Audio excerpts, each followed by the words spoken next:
Like we promised, we do have the management of Updata Service, Mr. Raghu, CMD at the company, joining in with us. Thank you so much, Raghu, for joining in with us this afternoon on ET Now, sir. It's a pleasure having you on the show. Let's just Thank you. talk Thank you for about. having me. Yes, Raghu. Raghu, when I'm looking at it in terms of the numbers of the company, profits, what a stellar up move, right? From 5 crores to 21 crores this year. Revenues up almost 17-18% as well. Margins seen an expansion as well. The strong growth trajectory which we have seen for the company, do you think that's something that will be continuing, at least in terms of the revenue growth and the margins of the company? Is that something sustainable? Good you asked me that. I know the numbers are looking very drastically different compared to the last quarter or the last 9 months. One major reason is many of the adjustments which we had in the previous 3 quarters are falling away, in the sense those adjustments were not to do anything with the operational profits.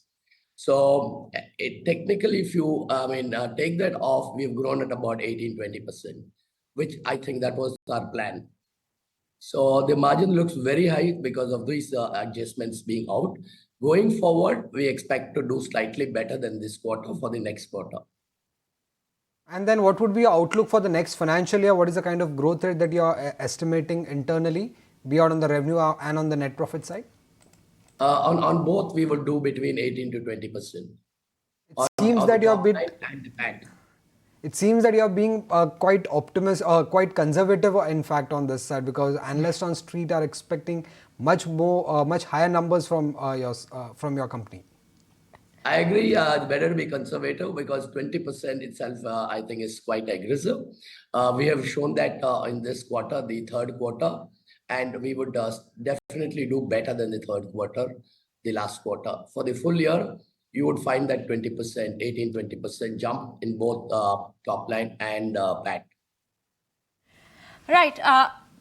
Also one thing is that, what analysts and everyone on the street are saying, that maybe adoption of AI by clients might be something that could disrupt the sales enablement services.